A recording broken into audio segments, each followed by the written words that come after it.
Fora da política não há salvação. Um canal e podcast para discutir política. Produzido por mim, o cientista político Cláudio Couto.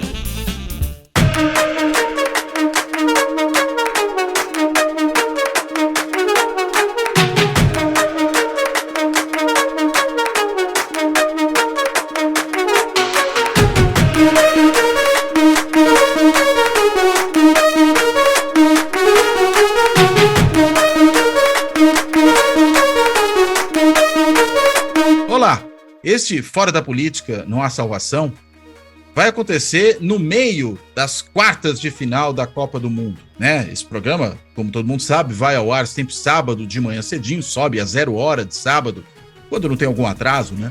Nas plataformas aí de podcast, no YouTube, e vai subir, portanto, logo depois que as quartas de final tiverem acontecido, né? Elas acontecem na quinta e na sexta-feira. Como a gente está gravando isso aqui na quarta, a gente não sabe ainda qual é o resultado que vai dar, mas estamos torcendo aqui para que pelo menos o Brasil passe, e eu fico aqui sonhando com uma final Brasil e Portugal, que seria, no mínimo, muito divertido que isso acontecesse. Bem, mas vamos falar de futebol e vamos falar de política nesse episódio, né? Porque são temas que estão relacionados, tem inclusive dimensões políticas importantes dentro do próprio mundo do futebol, não é só uma questão de o que os atores do futebol fazem na política, ou como os atores da política tentam interferir no futebol, mas existe também uma dinâmica política intrínseca ao próprio futebol, que tem que ser pensado, mas é claro que a gente pode começar com esse gancho da discussão toda que tem acontecido em torno, por exemplo, do posicionamento político dos jogadores de futebol e de outros atores relacionados ao mundo do futebol durante a Copa do Mundo.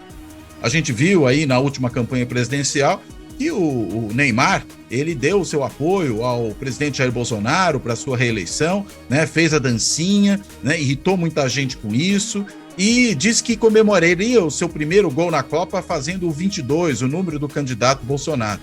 O fato é que ele fez o seu gol na Copa, né? Fez de pênalti e não comemorou, usando o 22 pelo menos. O que mostra que talvez tenha mudado de ideia, tenha achado melhor usar uma outra estratégia. Mas essa não foi a única controvérsia envolvendo a Copa do Mundo e a política. A gente viu também a questão do uso das braçadeiras de defesa dos direitos LGBTQI+, por parte de jogadores, por parte de jornalistas, por parte de membros das comissões técnicas, o que acabou sendo proibido pela FIFA, no caso, pelo menos dos jogadores e dos membros da comissão técnica, porque eles poderiam, inclusive, ser advertidos com cartão amarelo só por estar usando aquilo. Alguns jornalistas, em protesto, né, fizeram uso da braçadeira para mostrar aí o seu apoio à causa. Também, nos estádios, nós vimos uma movimentação interessante, por exemplo, dos jogadores iranianos, que no primeiro jogo do Irã na Copa do Mundo optaram por não cantar o hino em solidariedade às mulheres iranianas e a toda a mobilização que ocorre no Irã pelos direitos das mulheres e contra a violência política do Estado iraniano contra elas. Mais um episódio.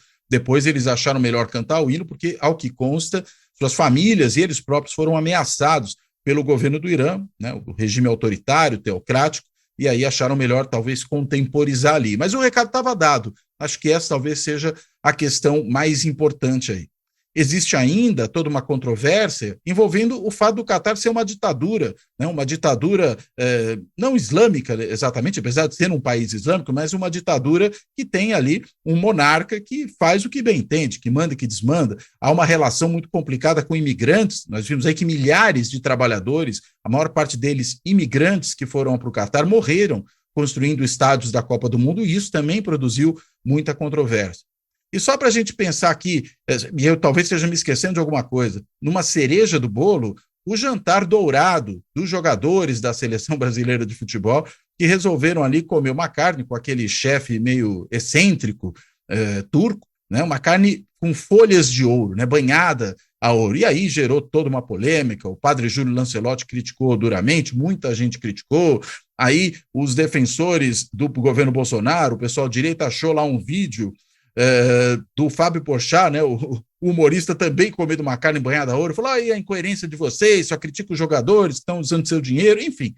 Tudo isso é política e tudo isso envolve a relação entre política e futebol. Para tentar entender todo esse processo, eu convidei o meu colega, o professor José Paulo Florenzano, O Zé Paulo Florenzano, ele é antropólogo, ele é professor de antropologia na PUC de São Paulo e é um estudioso do tema do futebol e, em particular, da relação entre futebol e política. Tanto é assim que o Zé Paulo é autor de um livro, e eu vou dar aqui a referência certinha do livro para não cometer nenhuma gafe, que é o livro A Democracia Corintiana, Práticas de Liberdade no Futebol Brasileiro, que saiu pela Educ, editora da Pontifícia Universidade Católica de São Paulo, e com apoio da FAPESP, o que costuma ser, já por si só, um atestado da qualidade do livro, porque não é fácil ter apoio da FAPESP para o que quer que seja, ainda mais para a edição de um trabalho. Então, eu recomendo, eu li esse trabalho, usei, inclusive, em pesquisas que eu mesmo fiz, acho um trabalho excelente, todo mundo deveria ler, não só para entender essa relação político-futebol em geral, mas particularmente nesse episódio histórico, né, que foi a experiência da democracia corintiana lá no começo dos anos 80, liderada por figuras como Sócrates, Casagrande, Vladimir, Paulinho Pernambucano, né, que a gente não pode esquecer que era também um ator importante ali naquele processo, embora esses três aí tenham protagonismo, inclusive que participaram, esses três, da campanha das diretas de forma muito efetiva, né, ali no mesmo período, mais ou menos, da democracia corintiana, foram atores importantes na defesa da redemocratização do Brasil, e o próprio Casagrande e o Vladimir de forma bem mais discreta, mas o Casagrande nos meios de comunicação tem até hoje aí defendendo causas da democracia. Bem, sem maiores delongas, eu vou aqui, primeiro, dar as boas-vindas ao Zé Paulo, obrigado a ele por ter topado fazer essa conversa aqui no meio da Copa do Mundo. E quero, além de dar as boas-vindas, agradecendo, eu quero começar com uma pergunta. Zé Paulo, como é que você está vendo aí toda essa polêmica, né, todas essas controvérsias em torno da Copa do Mundo envolvendo questões de natureza política? Por favor. Bom, olá, Cláudio Couto, agradeço o convite, é um prazer participar do programa. E a questão que você coloca, ela é bastante importante porque revela a politização do esporte ocorrida nos últimos anos. Eu acho que o que acontece hoje na Copa do Mundo reflete a mobilização que começou a partir do caso George Floyd. Então, em 2020, com o assassinato do George Floyd, nós acompanhamos a mobilização que envolveu praticamente todo o campo esportivo nos Estados Unidos, relembrando, de certa maneira, 1968, quando o movimento negro também se organiza em torno da proposta de um boicote aos Jogos Olímpicos, movimento que culmina naquelas imagens icônicas do século XX, o Tom Smith e o John Carlos no pódio nas Olimpíadas do México. Então, o caso George Floyd recoloca o atleta na cena política, ele se organiza, se mobiliza, conectado aos movimentos sociais antirracistas nos Estados Unidos, e esse movimento ele vai extravasar os limites do campo esportivo americano, adquirindo um alcance global e politizando modalidades historicamente alheias a engajamento em questões sociais, culturais, de gênero, como, por exemplo, o automobilismo e o tênis. Portanto, a Copa do Catar havia, de certa maneira, já essa expectativa, de alguma maneira ela iria refletir toda essa mobilização que começou em 2020. A rigor, no entanto, a impressão é que poderia ter sido mais. Eu acho que as manifestações ficaram aquém da expectativa. Mas, mesmo assim, Cláudio, comparando com a omissão injustificável na Copa da Argentina, em 1978, quando as seleções europeias, sobretudo, se dispuseram a participar daquele evento, quando já se sabia todo o horror em termos de desaparecimento de presos políticos, tortura, toda a barbárie que cercou a ditadura do Jorge Rafael Videla, comparando com a Argentina em 78, sem dúvida alguma, a Copa do Catar assinala um avanço. Então, muito bem-vindas as manifestações da seleção da Inglaterra, da Alemanha, né? Portanto, eu acho que alguma coisa se move no universo do futebol. Agora, e os nossos jogadores, né? Porque os nossos parece que vivem num mundo um pouco alheio. A gente não tem mais figuras ao estilo Sócrates, né? Que chegou a vestir a camisa da seleção com uma bandana na testa para defender democracia, defender eleições. E a gente vê uma postura, enfim, tudo bem que talvez não conseguissem usar a bandana hoje, por conta das restrições que a FIFA impõe. Mas, de qualquer maneira, a gente vê um silêncio. Ou quando não é o silêncio, é uma postura, parece muito despreocupada, né, com a questão da democracia. Estou pensando aí no caso, né, que até falei na introdução do Neymar, né, apoiando um claro autoritário, como é o caso do Bolsonaro. Então, na verdade, a questão que você coloca é por que as estrelas não brilham nos protestos da Copa, né? Poderíamos pensar um título assim, Cláudio, porque é o Neymar, o Mbappé, o Messi, os grandes nomes do futebol não brilham nos protestos, né? Eles estão alheios ou indiferentes, ou então não se sentem tocados pelos protestos. Eu estava refletindo sobre esse silêncio incômodo dos grandes nomes, e a primeira contradição que eu percebo, não por coincidência, Messi, Mbappé e Neymar atuam no Paris Saint-Germain, que é um clube controlado pelo Catar, né, o Fundo Soberano do Catar, que é o governo do Catar. Então, seria muito interessante também avaliar por que o Mbappé, ou como o Mbappé e o Messi e o Neymar poderiam se manifestar nos protestos contra a opressão das minorias no Catar, as mulheres, a comunidade LGBTQI+, não é? Sendo que o Paris Saint-Germain pertence ao Catar. Essa é a primeira contradição. A segunda, no caso do Neymar, aí pensando especificamente, o Neymar se posicionou politicamente, né? E de uma maneira muito clara, contundente, não foi uma simples postagem nas redes sociais. O envolvimento dele com a campanha do candidato de extrema-direita foi além do que normalmente tem sido a estratégia do Neymar no campo esportivo.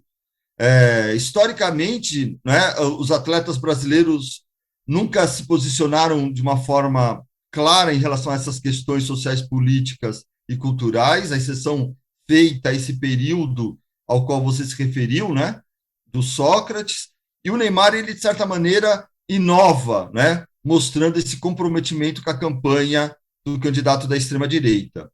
Então, nesse sentido, ele se posicionou, né, assim, há uma expectativa, à medida que o Brasil avança na Copa do Mundo, do que isso pode significar, ou quais serão as posturas do Neymar daqui por diante. Se, como você também já colocou, diante do fato consumado da derrota, ele vai deixar isso em segundo plano e privilegiar a projeção midiática que o futebol lhe proporciona, ou se ele vai, em algum momento, recuperar esse comprometimento dele durante a campanha presidencial e se manifestar, né?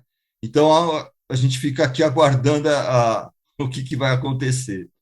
Agora, isso não chega a ser uma completa novidade, né? Eu estou pensando, por exemplo, no caso brasileiro, nos jogadores lá na Copa de 70, né? Que era o período da ditadura brava também no Brasil, né? Era governo Médici.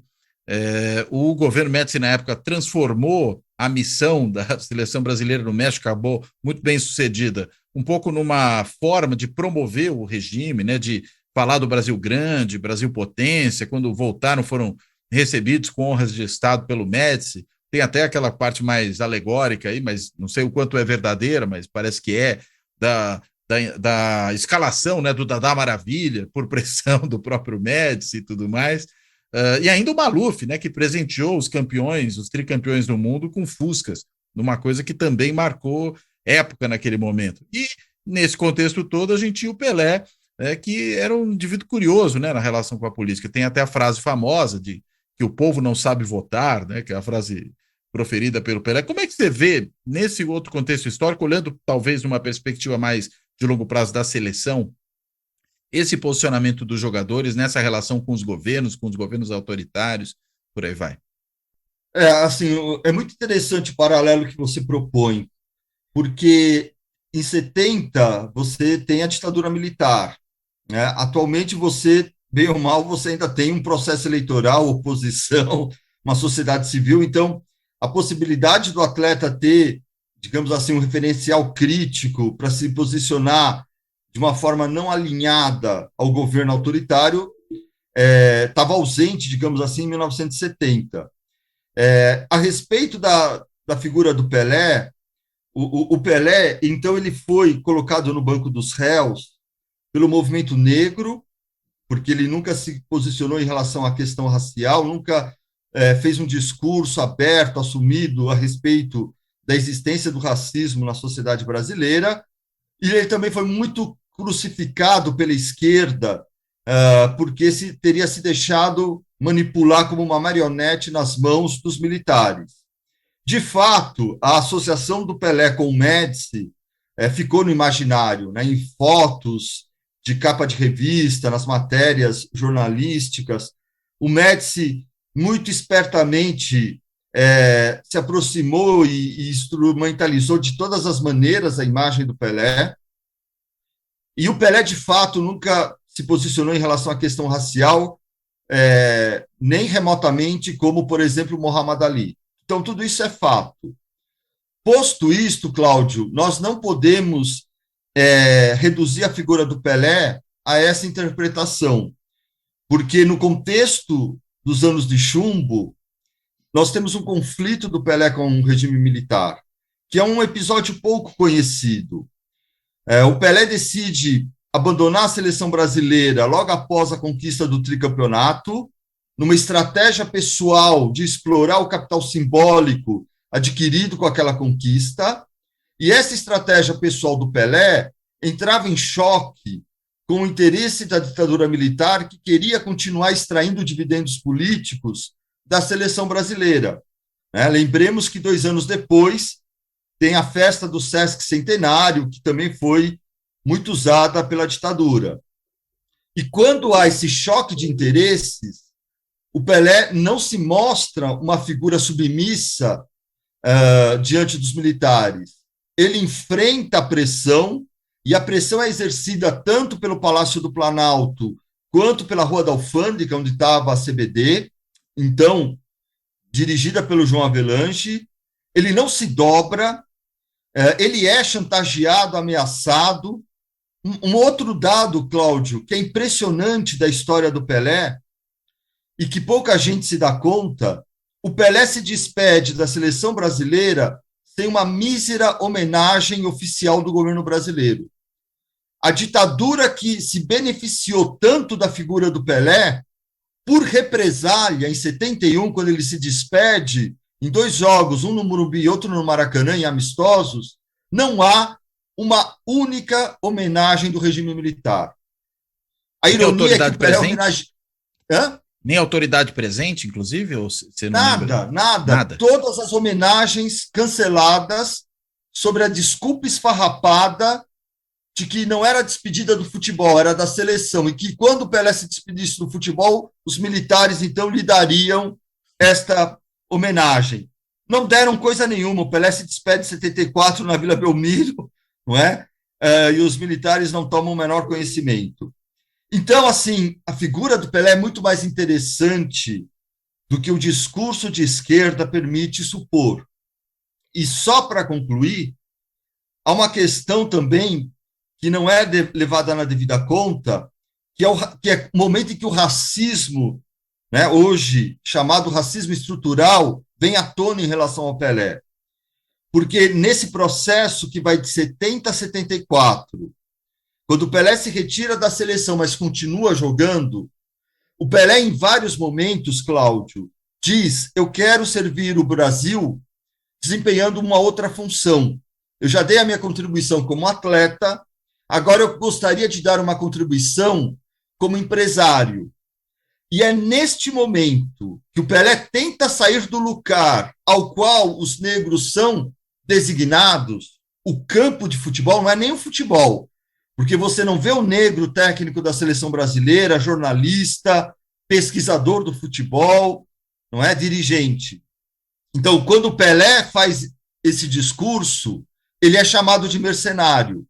Jornalistas importantes, vou dar um nome, o Armando Nogueira, cobram publicamente o Pelé, dizendo que ele tem que voltar para o campo de jogo, que ali é o lugar dele.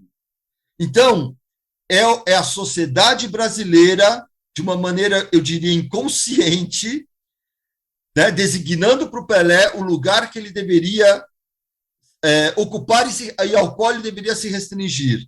Racismo e estrutural. É nesse momento, então, Cláudio, só para encerrar, que passou despercebido uma entrevista que o Pelé concede em 1972 para o jornal A Cidade de Santos, que pertencia ao Grupo Folha, e nesta entrevista rara, o Pelé diz, com todas as letras e abertamente, que o que ele estava sofrendo era racismo, que eles não aceitavam que ele fosse desempenhar o papel de empresário. Mas a questão do racismo é tão forte que essa entrevista extraordinária passou despercebida, não é?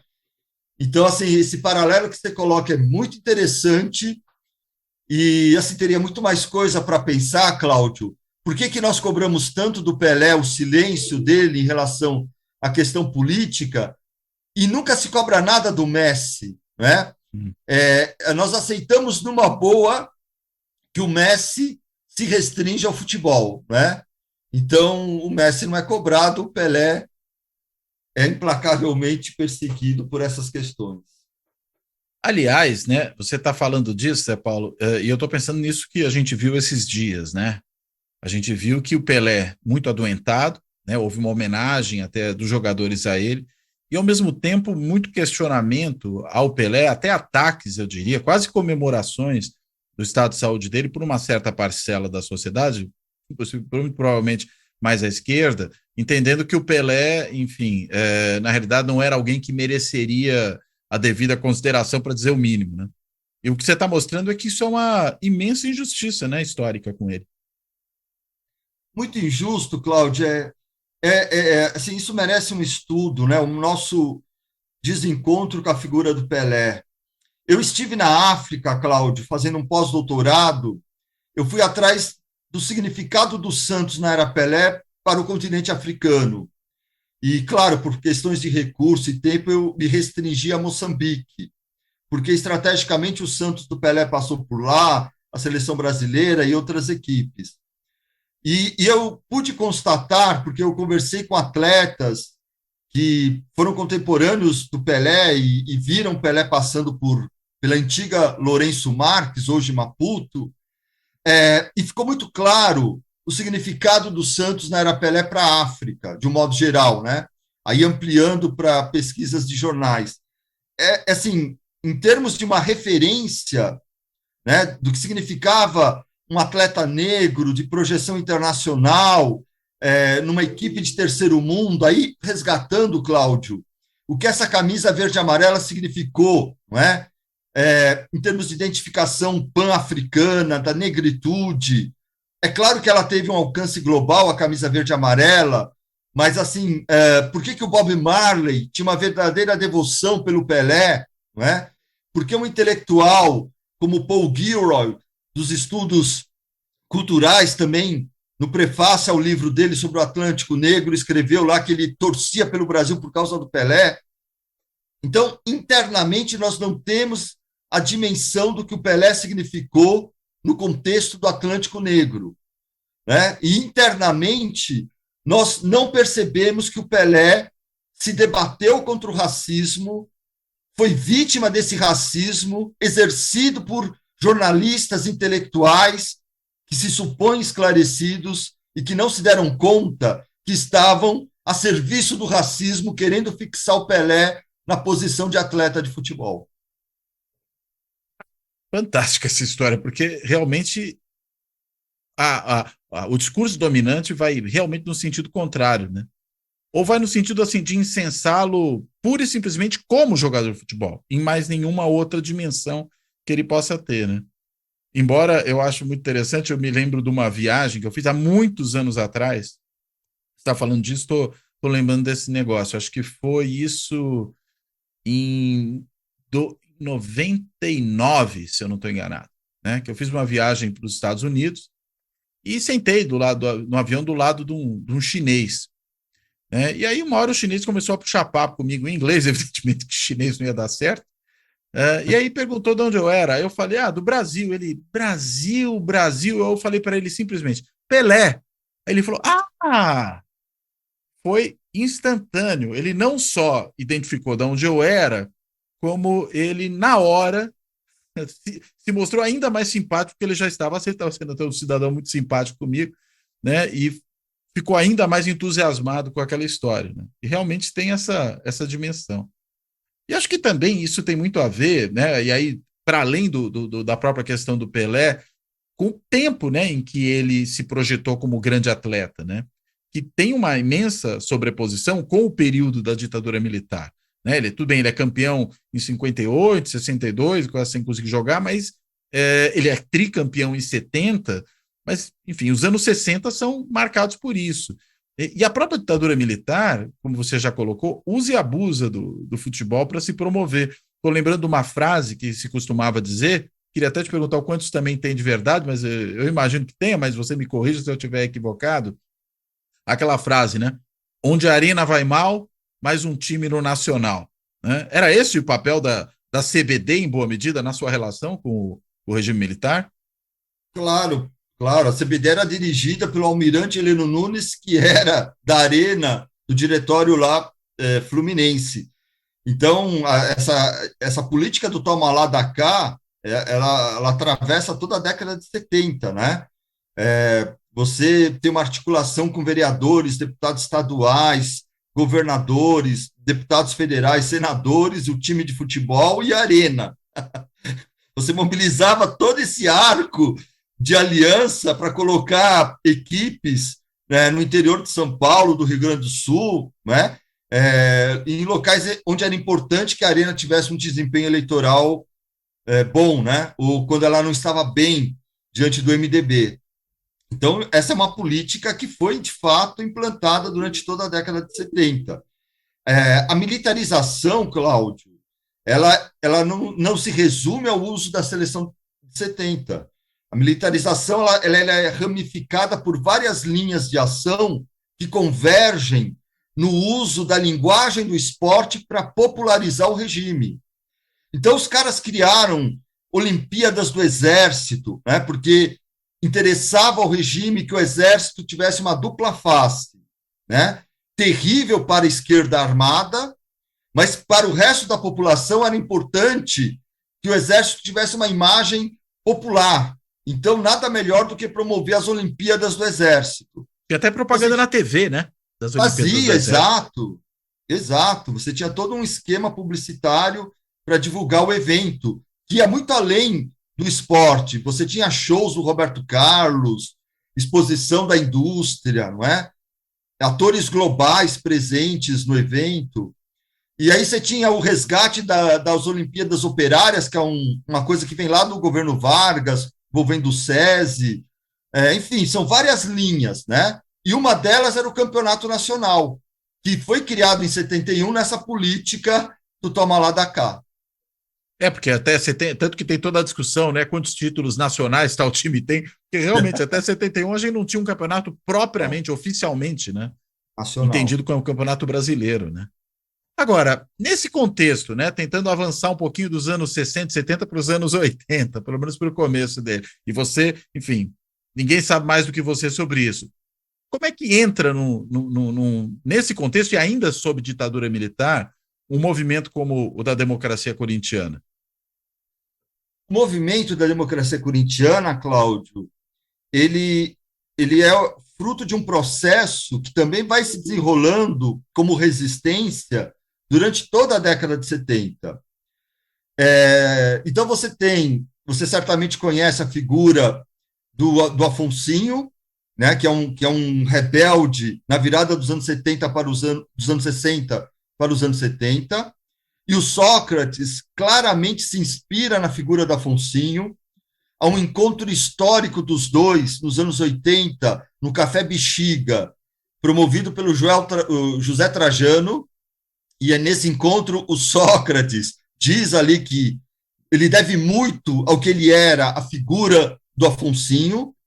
É preciso resgatar e reconhecer a importância do Paulo César Caju, que era um atleta que, aí sim, ao contrário do Pelé, no auge da opressão dos anos de chumbo, 71, é o primeiro atleta negro a fazer o gesto do Black Power no Brasil, no Maracanã, com a camisa do Botafogo. É o primeiro atleta a dizer com todas as letras que havia racismo no Brasil. No momento em que era uma ideologia oficial a ideia da democracia racial no país, né? Então, assim, você tem atletas, Cláudio, e aí normalmente também se faz a crítica, não, mas eram 2 ou 3, né? O Afonsinho, o Paulo César Caju, não, são vários que estão à espera de um trabalho que faça justiça. Vou te dar um exemplo, o Spencer, um atleta que conseguiu passe livre no início dos anos 70, lá em Minas Gerais, Belo Horizonte, né? Então, você tem um movimento de questionamento, resistência contra o autoritarismo nos clubes, a lei do passe, o racismo na sociedade, uma rebeldia no plano comportamental, Cláudio. O Afonsinho era ligado aos novos baianos, então, fugindo da estética do jogador soldado. E a democracia corintiana, então, ela surge não do nada, né? Apenas da genialidade do Sócrates, do Casagrande e do Vladimir, mas como o ponto culminante dessa mobilização. Muito interessante e curioso, né? E num meio como o futebol, que é muito conservador no geral, né? Eu fiquei pensando aqui, por exemplo, nos vários cronistas esportivos que concorrem a cargos públicos, muito deles, por exemplo, aqui em São Paulo a gente tinha o Walter Abrão, né, que foi vereador pelo PDS, né, sucessor da Arena. Se bobear, ele foi até membro, chegou a se eleger pela Arena, eu não tenho certeza disso, mas pelo PDS tenho certeza absoluta desse tipo de história. O próprio Vadielu presidiu o Corinthians durante muito tempo. Enfim, a gente tem casos dessa natureza, dessa relação, sempre numa postura muito conservadora, até mais recentemente, né? Se a gente pegar essas relações aí da diretoria atual do Flamengo com o governo Bolsonaro, o Milton Neves, né, um bolsonarista de 4 costados, se manifestando sempre de forma muito crítica à direita, ou à esquerda, melhor dizendo, né, nas suas redes sociais. O Flávio Prado é outro que tem esse tipo de posição, e mesmo esses jogadores, né, Neymar, Felipe Melo. Agora a gente viu o episódio daquele auxiliar técnico, ele é contratado pelo Corinthians, né, o Rodrigo Santana, que a torcida descobriu, acho que foi pesquisar quem era o cara, e acabou descobrindo que ele estava participando daqueles atos golpistas à frente dos quartéis. Até a sua conta no Instagram era uma conta com um disclaimer ali, dizendo, essa conta divulga informações falsas, e aí no fim a contratação foi por água abaixo. Agora, tem um conservadorismo que parece enfronhado nesse mundo do futebol de uma maneira muito particular, né? Ou na realidade você acha que isso é um fenômeno social mais geral? Parece que ali tem uma força especial que mostra que movimentos como Afonsinho, Paulo César Caju, Democracia Corintiana, tem talvez até um sentido, vamos dizer, heróico, muito mais importante, né? Sem dúvida. Você agora coloca uma relação da maneira pela qual jornalistas, dirigentes, atletas também usam o esporte como trampolim político, para uma carreira política, né? Você citou vários nomes, a gente poderia acrescentar ainda outros, José Maria Marim, por exemplo, né? É verdade. Então, assim, de fato, você tem uma cultura autoritária no futebol que torna, digamos assim, evidente essa relação, né, de um discurso autoritário, hierárquico, antidemocrático agora, né? Então, portanto, é um terreno muito propício para estas personagens. Agora, Cláudio, ao mesmo tempo, o futebol tem uma cultura democrática. Você tem presente essa cultura democrática no próprio meio dos atletas. Então, eles não aceitam passivamente essas estruturas hierárquicas e autoritárias. Historicamente, você tem resistência a isso. Você tem movimentos que você não consegue explicar, a não ser resgatando essa corrente, digamos assim, participativa no futebol. Então, ela não se resume no Brasil à democracia corintiana. Cláudio, nós precisamos nos desvencilhar da ideia reducionista de que a riqueza do futebol brasileiro só se resume na dimensão estética do jogo bonito. O Brasil tem uma história política, Cláudio, que poucos países têm. A Inglaterra não tem, a Itália não tem, a Argentina tampouco. A história política do futebol brasileiro, ela é rica, tão rica e maravilhosa quanto a estética, né, de atletas excepcionais do ponto de vista da técnica do jogo. Então, é o Afonsinho, é o Reinaldo, é o Sócrates, é o Paulo César Caju, né? Você tem vários movimentos, o do Santos, do Pelé, o que ele significou para a luta antirracista no mundo, embora você não tenha no Santos do Pelé um discurso articulado e militante, mas a significação histórica é extraordinária.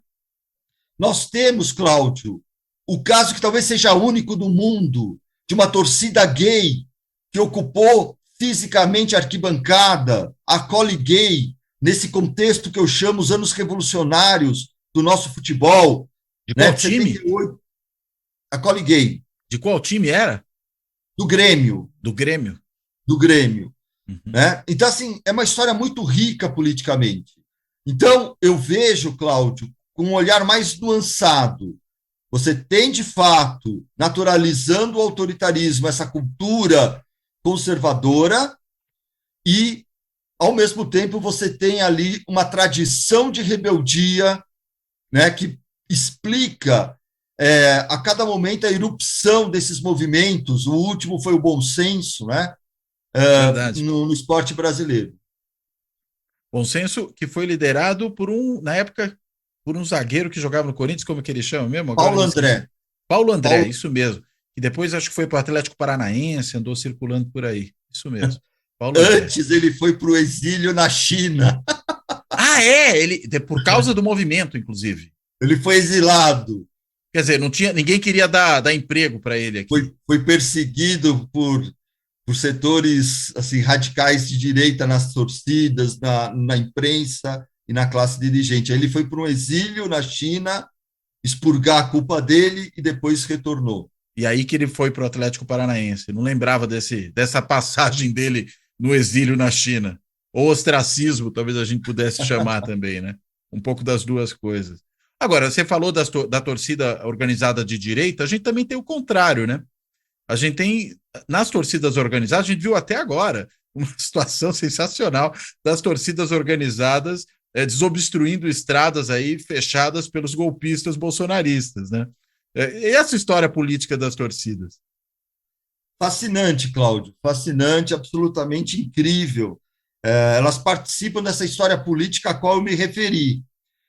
E como de resto nós estamos aqui nesse enfoque, é preciso sempre não cair numa leitura unilateral, né? Uma coisa ou outra.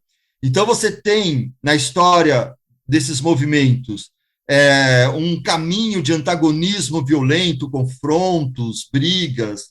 Existe tudo isso, sem dúvida alguma, mas ela também é uma história de militância política, de reivindicação, de participação nas decisões do futebol. Isso está na origem da Gaviões da Fiel. A torcida jovem do Santos, ela sempre foi muito militante nesse aspecto. Ela se articula com outras torcidas do Santos no movimento chamado ATOS, Associação das Torcidas Organizadas do Santos, que foi um movimento que reivindicava a participação nas decisões do clube. Depois da criação de uma associação de torcidas organizadas nos anos 70, não é? Participação da torcida jovem na campanha das diretas já, e agora, mais recentemente, os coletivos que foram para Paulista.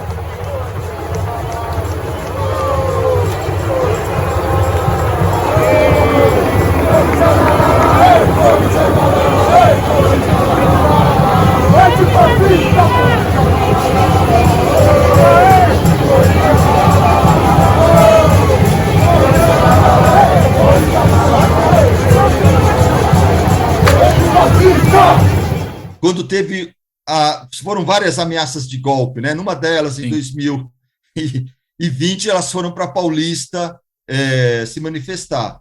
Né? Então, assim, é um movimento que também reflete esse embate. Você tem torcidas que se identificam com a extrema-direita, são torcidas conservadoras que também estão dentro dessa visão de mundo autoritária, mas ali também você encontra muita resistência ao avanço dessa extrema-direita. Agora, o estádio, né, é um ambiente, às vezes, propício para esse tipo de manifestação, né? A gente tem visto, entretanto, que muitas vezes chega lá a polícia tirando faixas em que os torcedores se manifestam politicamente, né? Embora às vezes não haja muito jeito, né? Vai na voz, né? Aí não tem como tirar todo mundo. Só que isso para vários lados, né? Eu me recordo de uma conversa que eu tive lá no 2014, no ano da Copa, né? Quando a Dilma Rousseff foi xingada em vários estádios de futebol com aquele xingamento que normalmente é dirigido ao juiz, né? Vai para aquele lugar e tal. E aí eu me lembro dessa conversa que eu tive com o Renato Giannini, que ele ficou muito horrorizado com aquilo, e ele comentava que achava que aquilo era um sinal de misoginia, muita gente apontou isso. Eu pensava, falei, olha, pode ser também, mas tem aí um elemento que é muito da dinâmica de estádio. Só que muita gente também ponderou, falou, olha, mas o público que está xingando agora não é o mesmo público que vai ao estádio normalmente. Não tenho certeza disso, né? Não sei se... Porque o estádio é frequentado por gente de todo tipo, né? Agora, como é que você vê aquele episódio ainda dos xingamentos da Dilma no estádio? Você faz a leitura que eu fiz à época ou você, na realidade, vê que tem mais coisa aí? É um episódio, Cláudio, que eu acho que reflete um processo de elitização dos estádios, que agora se chamam arenas. Então, você tem, ao mesmo tempo, um público de classe média alta que se tornou majoritário nessas arenas. Então, aquele contexto em que a Dilma é xingada é um contexto de Copa do Mundo, acesso ao estádio, ao evento era muito difícil. Acho que tem elementos de misoginia, sem dúvida alguma, e acho que ali já era aquela guinada em relação a esse ideário do populismo autoritário que estava se desenhando na sociedade brasileira. Então, você tem a convergência ali de vários fatores, a elitização das arenas, a guinada ideológica da sociedade em relação à extrema-direita, elementos de misoginia, não é? Eu acho que tudo somado ajuda a entender aquele momento. E um dos desdobramentos daquilo, e aí não foi só no estádio, acho que foi até principalmente fora do estádio, é essa captura, né, que houve da camisa amarela, camisa da seleção, como um símbolo da direita e da extrema direita no Brasil, inclusive. Tanto que a gente vê muita gente que ficou constrangida de usar a camisa da seleção para torcer por ela agora. Uma coisa que me chamou a atenção andando pela rua foi ver muita gente com a camisa azul da seleção, que parece que teve um aumento das vendas, inclusive por conta disso, né? Gente que queria usar a camisa da seleção, mas não queria usar a amarelinha, né? Como ela é chamada, por conta dessa associação. Né? Você acha que esse é um processo que tem volta? Como é que se enxerga? Eu até estou achando que a Copa está ajudando nesse sentido, mas não sei se isso é suficiente para produzir esse resgate, né, da camisa amarela que sofreu essa captura. Eu tenho pensado muito sobre o significado da camisa amarela hoje, né? E aí me ocorreu pensar, Cláudio, os significados que ela já teve ao longo do tempo. Ela foi criada em 54 para virar a página, né, da derrota de 50. O uniforme do Brasil, você deve se recordar disso, era branco, né? Então, ela surge nesse momento. E a primeira significação da camisa verde e amarela, Cláudio, é exatamente desse país do terceiro mundo que encanta com um futebol extraordinário. E aí permite as identificações com outros países, outras sociedades do terceiro mundo. Então, é muito bela a significação primeira da camisa verde e amarela. É o Brasil que encanta a África, encanta países da América Central, enfim, não é? Os grupos da diáspora. É essa a primeira significação. A segunda é a do Sócrates, Zico e Reinaldo, que é a significação política dessa camisa verde e amarela, né, dessa utopia, ao mesmo tempo esportiva e política, que foi a seleção de 82, chamada justamente seleção da abertura. Não é à toa que até hoje o Sócrates é uma referência, né, mesmo sendo uma seleção que não foi vitoriosa. Então, ela teve esse significado político, né, muito associado à figura do Sócrates, mas não só. Também é um capítulo pouco lembrado, Cláudio. O Zico, à época, pouco antes de ir para a Itália, ele era presidente do Sindicato de Atletas do Rio de Janeiro. E ele atuava ao lado do Afonsinho no sindicato, né? E era o contexto do Reinaldo também, né? O cara que teve a coragem de fazer o gesto de protesto na Copa da Argentina, no jogo de abertura da estreia do Brasil contra a Suécia, o gesto do Black Power. A mão erguida, né? Isso, exatamente. Então, a camisa verde e amarela, ela teve essa significação política, não é? Vamos chamá-la progressista. Depois, em 96, a partir do acordo com a Nike, essa camisa foi apropriada pela corporação multinacional. E ela aí ficou muito associada a essa dimensão mercadológica. Para chegar, Cláudio, hoje, né? Foi o início, foi a tua questão. É muito triste, Cláudio. Então, perceber que essa camisa que teve essa história do Pelé, do Sócrates, do Garrincha, dessas figuras extraordinárias que vestiram essa camisa, é deprimente vê-la associada, como você diz, Cláudio, não a uma pauta conservadora, não à direita, mas à extrema-direita. E eu acho, aí eu posso estar enganado, é a minha leitura, que não será um passe de mágica que irá desvinculá-la da extrema-direita. Eu acho que a contaminação, o estrago é muito grande e vai levar um tempo, né, para que ela consiga se desvencilhar dessas significações de intolerância, racismo, homofobia, tudo isso que está envolvido no atual governo, né? Então, eu vejo com muita tristeza hoje e não acho que seja simples vestir a camisa verde e amarela e colocar lá uma nota de rodapé. É pela Copa. Alguém colocou uma bandeira do Brasil na janela, né? E colocou lá uma faixa, né? É pela Copa, né? A nota de rodapé. Né? Exatamente. Aliás, esse negócio da camisa, né? É complicado, porque eu estou pensando não só na da seleção, mas na dos clubes, né? A gente viu, por exemplo, que uma das estratégias que o Bolsonaro teve para se autopromover durante esses 4 anos de governo era cada semana ou cada dia, quase, às vezes, usar a camisa de um clube diferente. Ele aparecia hora com a camisa do Palmeiras, hora com a camisa do Flamengo, até com a camisa do Corinthians, a camisa do Santos. Ia aos jogos do Santos, né, na Vila Belmiro, mas ia também ao Maracanã no jogo do Flamengo. Ele usou camisa de tudo quanto era time, né? Eu nem sei mais qual que ele não usou, pelo menos dos times mais populares do país, né? Às vezes a gente pode considerar que isso aí é uma coisa positiva ou talvez uma certa mineiridade, né? Estou lembrando daquela frase do Tancredo Neves, né, que dizia que sou torcedor do América, embora tenha admiração pelo Atlético e pelo Cruzeiro, assim como por todos os clubes da capital e do interior do meu estado. Que é sensacional, né? Mas essa aí é até mais divertida. Agora, esse uso instrumental e indiscriminado, né? Todo mundo sabe que o Bolsonaro é palmeirense, então se ele usasse a camisa do Palmeiras, né, não seria tão estranho, mas esse uso generalizado das camisas, como é que você vê essa estratégia do Bolsonaro, Zé Paulo? Exatamente como uma estratégia política.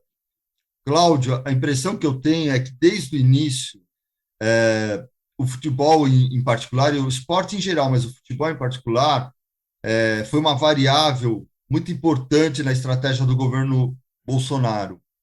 Então, ele tenta repetir os passos do governo Médici, essa frequência aos estádios que foi interrompida pela pandemia, mas que ele estava acionando o tempo inteiro, na Arena da Baixada, no Maracanã, levanta o título aqui da taça que o Palmeiras ganha, do Brasileiro em 2018, ele repetiu o Médici.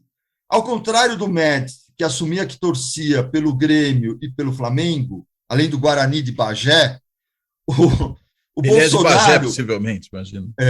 o Bolsonaro, ele usou ele fez essa opção de vestir todas as camisas. Por que isso?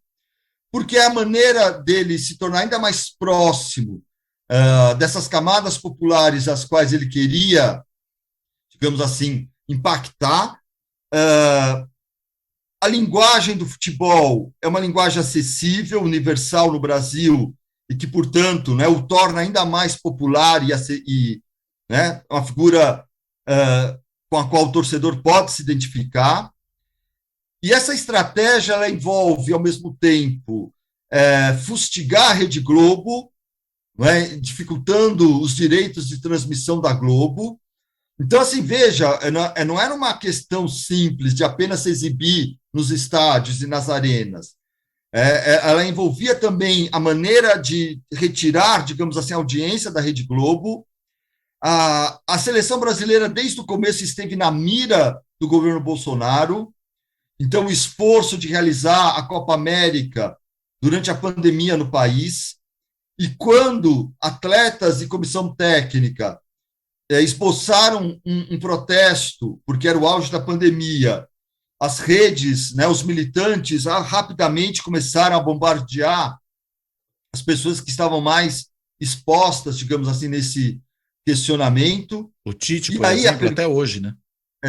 E aí, então, Cláudio, eu me pergunto o seguinte: se é correto interpretar que, desde o começo, o governo Bolsonaro sempre teve o futebol como um dado importante do xadrez político, por que a gente vai imaginar que ele não está preocupado ou não está levando em consideração a Copa do Mundo?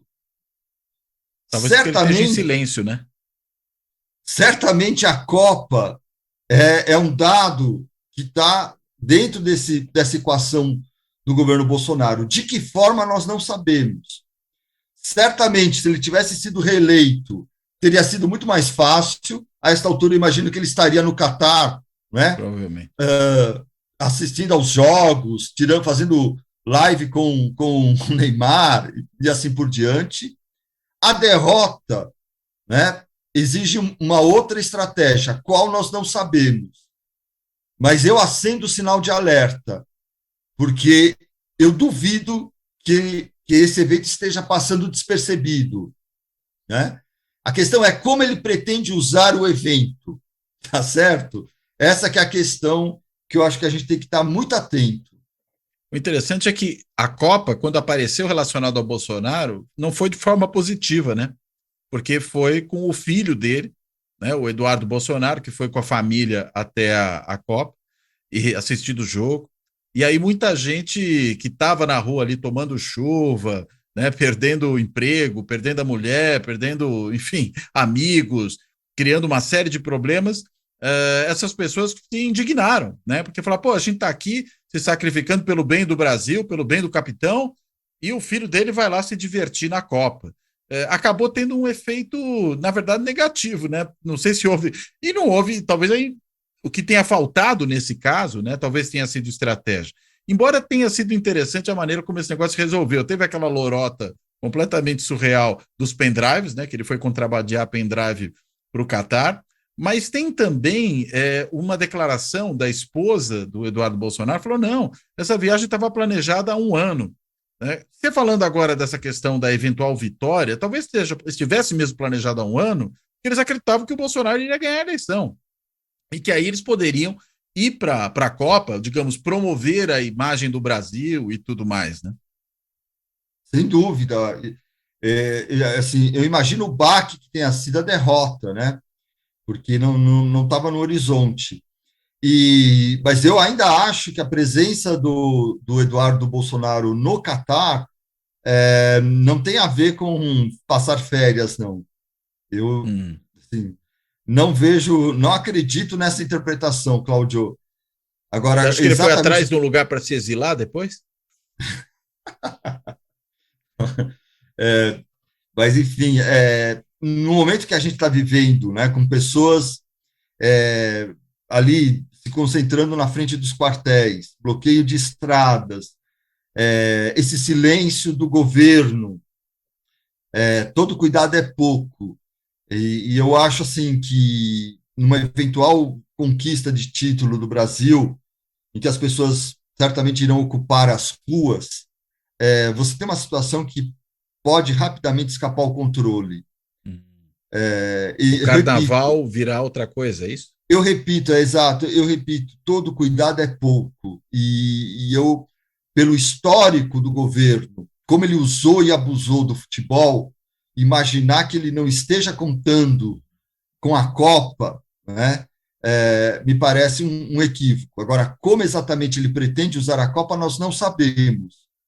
Mas eu acho que no momento em que você tem grupos ocupando as ruas, na frente dos quartéis e bloqueando estradas, manifestações nas ruas comemorando o título com a camisa verde e amarela, que hoje está identificada com o bolsonarismo, é um risco que deve ser levado em conta, na minha modesta opinião.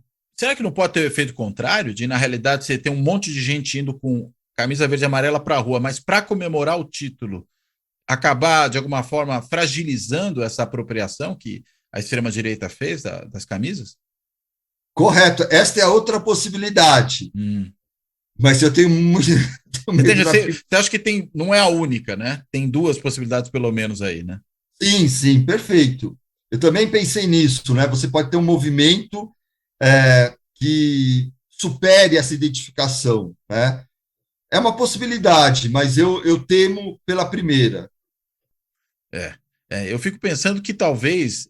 eu sou mais otimista que você. Eu acredito mais na segunda e acho até que pode ter um efeito interessante, e até te perguntar sobre isso, né? Porque muito se fala, os governos se beneficiam, né, de quando o Brasil vai bem na Copa e tudo mais. Se a gente pega o histórico da redemocratização para cá, né, em que nós tivemos Brasil campeão em 94, Brasil campeão em 2002, a gente pode dar uma no cravo e uma na ferradura, né? 94, né, já era plano real, o Fernando Henrique se elegeu, tudo bem, mas se elegeu, a meu ver, pelo plano real, não porque o Brasil ganhou a Copa. 2002, era a final do governo Fernando Henrique e ganhou a oposição, ganhou o Lula, né? E o Brasil ganhou a Copa também.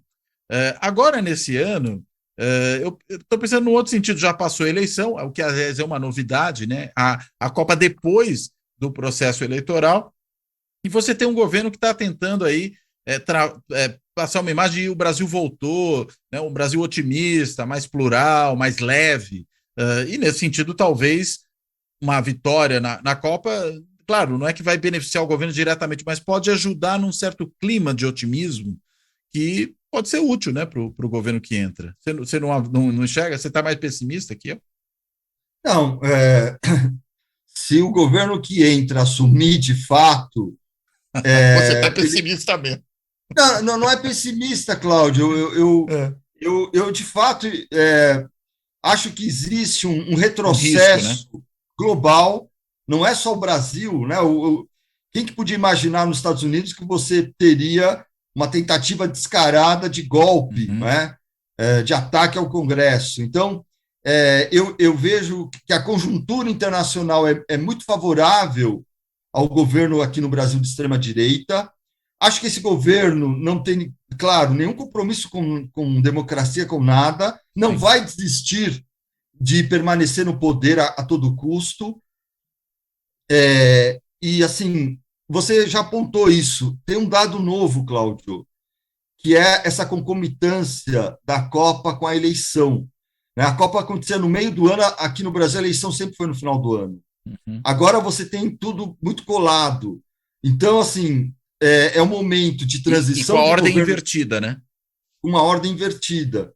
Então, assim, você tem um momento, né, de transição e a comemoração aqui na hipótese do Brasil ser campeão, né? É o cenário que a gente está imaginando. O que vai acontecer, Cláudio? Assim, é algo que pode escapar ao controle para os dois lados. Você tem razão, não é? Pode ser instrumentalizado pelo grupo que está organizando essa ruaça, né? Agora, mas pode realmente também evoluir para algo que transcenda aí essa associação com a extrema-direita. Muito bom. Zé Paulo, muito boa essa conversa. Muitíssimo obrigado por ter a possibilidade de fazer essa conversa contigo.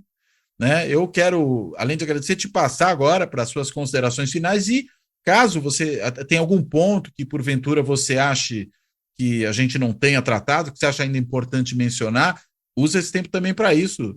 Por favor, a bola está com você, Zé Paulo. Eu agradeço, Cláudio, mais uma vez. É um imenso prazer discutir com você, pessoa pela qual eu tenho uma imensa admiração. E, assim, a proposta de discutir futebol e política é apaixonante, né? O esporte, de modo geral, e a política, porque o esporte ele tem essa interface com todas essas questões pelas quais nós nos sentimos tão envolvidos, né? Então, a política, a questão de gênero, a questão de raça, de classe, a questão cultural. Então, foi um imenso prazer. Eu acho que ficou claro aqui a riqueza do debate, né, o que ele proporciona e o quanto o futebol ele está colocado como uma variável importante no jogo de poder hoje, né?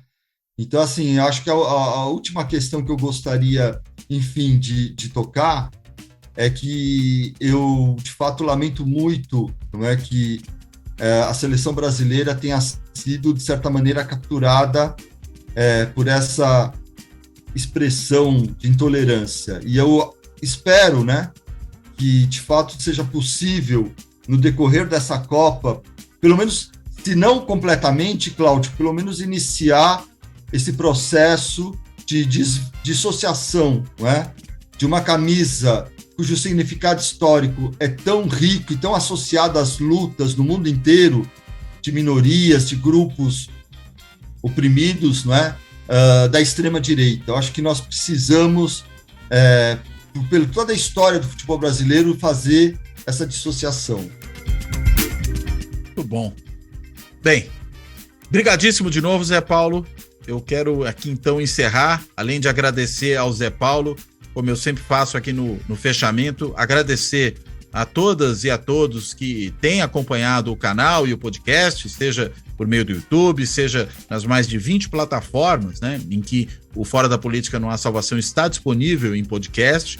E quero, claro, também agradecer a todas e todos que têm apoiado o canal também por vários meios que estão disponíveis para isso, né? Pode ser o botãozinho do Valeu Demais, que permite ali uma contribuição pontual, pode ser também o Clube dos Canais do YouTube, que permite uma contribuição periódica, se tornando membro do canal. Tem também a assinatura simbólica, feita por intermédio do site benfeitoria.com, que é um site de financiamento coletivo. E tem ainda, né, para os mais tradicionais, embora isso já não é tão tradicional assim, o Pix do canal.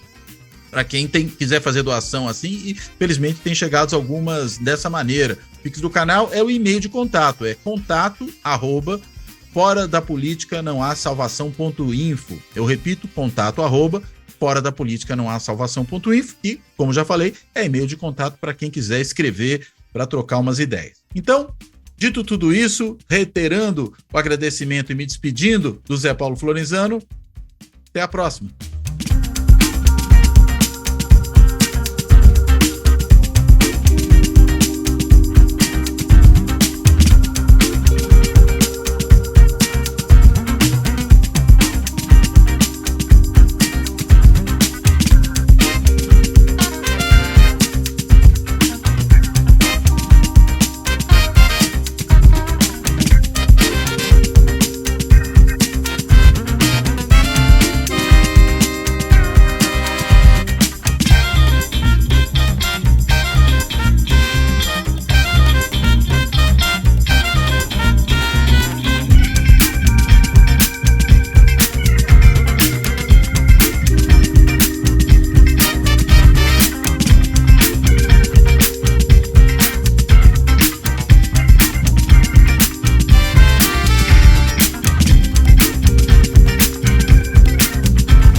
Fora da política não há salvação. Um canal e podcast para discutir política. Produzido por mim, o cientista político Cláudio Couto.